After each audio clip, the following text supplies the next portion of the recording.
केंद्रीय कोयला एवं खान राज्य मंत्री सतीश चंद्र दुबे अपने 2 दिवसीय दौरे के दौरान बेलगड़िया टाउनशिप पहुंचे, जहां उनके साथ राघनी सिंह, धनबाद के जिला उपायुक्त सहित बीसीएसएल के कई आला अधिकारी मौजूद रहे।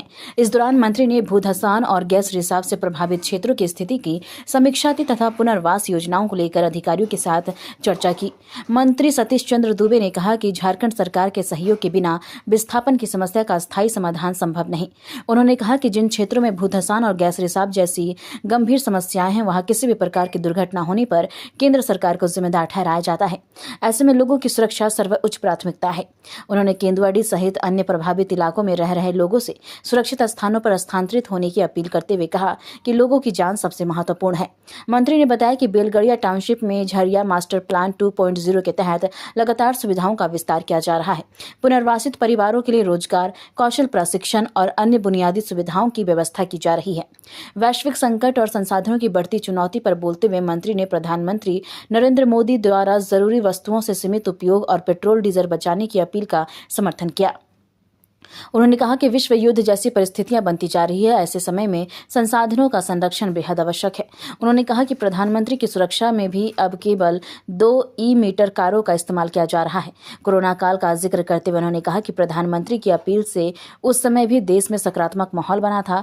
मंत्री ने विपक्ष पर निशाना साधते हुए कहा कि विपक्ष का काम अच्छे कार्यों का भी विरोध करना बन गया है। वहीं झरिया विधायक राघनी सिंह ने कहा कि पहले के बेलगड़िया टाउनशिप और वर्तमान के बेलगड़िया में काफी बदलाव आया है तथा अब वहां आवास, बिजली, पानी और सड़क जैसी सुविधाएं पहले की तुलना में बेहतर हुई है। उन्होंने कहा कि बेलगड़िया टाउनशिप से झरिया और धनबाद के लिए निःशुल्क बस सेवा शुरू की गई है, जिससे मजदूरों और पढ़ाई करने वाले बच्चों को आवागमन में सुविधा मिलती है, लेकिन बीच में बस सेवा बंद होने से लोगों को भारी परेशानी का सामना करना पड़ा।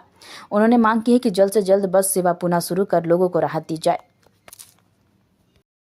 यहाँ के लोगों में अभी भी एक चीज बची हुई है कि अभी भी उम्मीद बची हुई है कि वहाँ पर सब कुछ ठीक होगा पहले की तरह। शिफ्ट होने के लिए तैयार नहीं। ऐसा है, इसमें स्टेट गवर्नमेंट से मैं आग्रह करूँगा, जो लोग भी वहाँ फंसा हुआ है जी, स्थिर हो जाइए नीचे अब आपको हल्ला करिएगा तो हम नहीं बताइए शुरू करेंगे।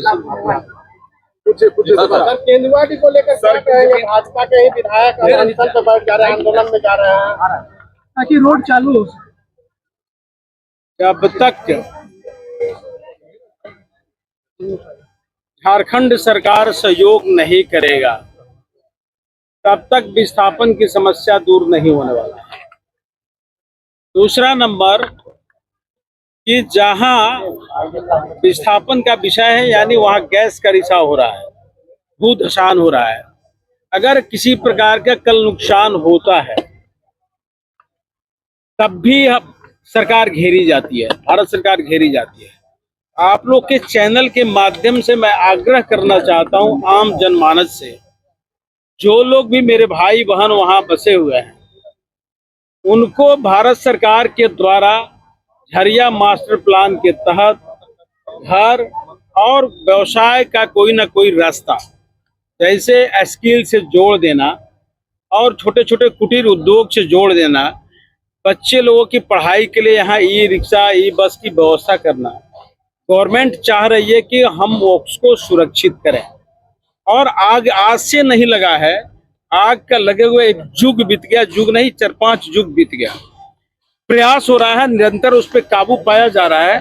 लेकिन मैं फिर से आपसे दोहराता हूं कि आपके माध्यम से, आपके चैनल के माध्यम से स्थानीय लोगों से, जो लोग वहां बसे हुए हैं, और स्थानीय झारखंड सरकार से मैं निवेदन करूंगा कि इस पुनीत काम में सहयोग करिए।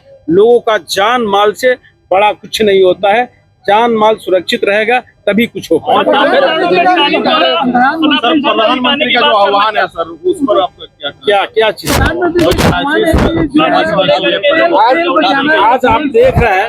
आज आप देख रहे हैं कि विश्व युद्ध का माहौल बनते जा रहा है, और आपके यहाँ डीजल पेट्रोल का कुआं नहीं है, आपके यहाँ नेचुरल गैस की उपलब्धता नहीं है। तो आदरणीय प्रधानमंत्री जी ने आग्रह किया है कि आज आप देखे होंगे कि अभी अभी न्यूज में तो उनकी सिक्योरिटी में मात्र 2 ई रिक्शा, ई मोटर बाइक लगाया गया है। अब सब लोगों से अपील किया है कि घर से बैठ के काम करिए, या सार्वजनिक जैसे ई बस चल रहा है उससे जाइए या ट्रेन की सुविधा लीजिए, लेकिन अपने निजी सवारियों को निकलना कम करिए। तो आपको याद होगा कि कोरोना जैसे वैश्विक महामारी में अपील कर करके एक अच्छा माहौल बनाया गया था, विषम परिस्थिति में भी जीने की आदत डाला गया था। उसी तरह आज विषम परिस्थिति है कि आपके यहाँ पेट्रोल डीजल नहीं होता है, आप दूसरे जगह से आयात करते हैं।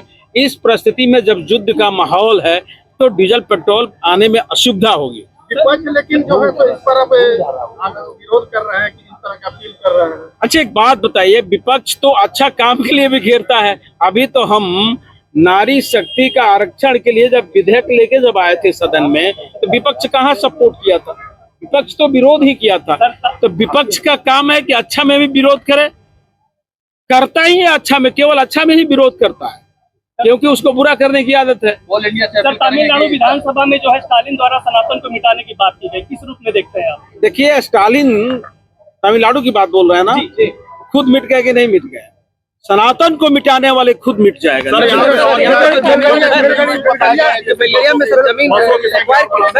मैंने कहा है, सीएमडी है, जिला कलेक्टर हैं, कि यहाँ जनता हित में बस की जितनी आवश्यकता है उतनी चलाई जाए। जमीन एक्वायर है, बिलियन में जो जमीन एक्वायर है सर स्थानीय लोग का, वहाँ पर ना तो उनको जमीन नौकरी दिया गया ना तो वो मुआवजा दिया गया सर।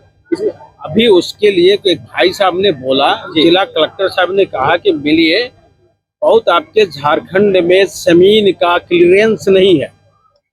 गवर्नमेंट कहता है कि मेरा जमीन है, लोकल लोग जो जोते हुए वो कहते हैं कि मेरा जमीन है। तो जब तक नो एनओसी नहीं मिलेगा तब तक कुछ भारत सरकार समीक्षा बैठक करने के लिए ही आए हैं। उसमें अब एजेंडा है जो झरिया मास्टर प्लान के तहत जो काम करना है उसकी समीक्षा करेंगे, बीसीसीएल कितने ग्रोथ में उसकी समीक्षा करेंगे। आज हम सब के लिए, बिलगरिया वासियों के लिए बहुत सौभाग्य के दिन है कि आज इस पावन धरती पे हमारे केंद्रीय राज्य मंत्री माननीय सतीश द्विवेदी हमारे बीच उपस्थित हैं और साथ में हमारे बीच सीएमडी साहब, डीसी साहब, साथ में सहयोगी और हमारे बीच उनके साथ हमारे सभी अधिकारीगण उपस्थित हैं, जियाडा के सभी अधिकारीगण उपस्थित हैं, प्रेस की मीडिया और यहाँ उपस्थित भारी संख्या में हमारे युवा साथी, मातृशक्ति, मैं सभी को स्वागत, अभिनंदन, सभी को प्रणाम, सभी को जोहार करती हूँ। आज हमारे बीच हमारे मंत्री जी आए हैं। आज हमारी नहीं बल्कि आप सबके लिए एक सौगात है। बल्कि आप देखें कि अभी साल भी नहीं लगा, 2 बार हमारे केंद्रीय मंत्री आ चुके हैं आप सबकी समस्याओं के लिए, आप सबकी सुविधाओं के लिए। और मुझे खुशी हो रही है कि लगातार दौरा हो रहा है इस बिलगरिया की इस पावन धरती पे। और मैं धन्यवाद दूंगी सीएमडी साहब को, डीसी साहब को भी, जब से इनका कार्यकाल है तब से लगातार, बहुत पहले बहुत ऐसी चीज़ें थी जो यहाँ के लोग आके भी नाखुश थे, लेकिन इन दिनों जो विकासें हो रही हैं, कई लोगों को रोजगारों से जोड़ा जा रहा है। आज झरिया में, आज भी झरिया, आपसे माननीय मंत्री जी से मैं अवगत करा देना चाहती हूँ कि आज यहाँ जितने भी लोग हैं, चाहे अलग अलग फेज है, हर पूरा बिलगरिया टाउनशिप में 90% झरिया के लोग विस्थापित के रूप में यहाँ आए हैं। उनका सबसे ज़्यादा पीड़ा था कि हम वहाँ जा तो रहे हैं लेकिन मेरे साथ मेरा रोजगार खत्म हो रहा है, घर तो ले रहे हैं लेकिन जीने खाने का साधन नहीं है। लेकिन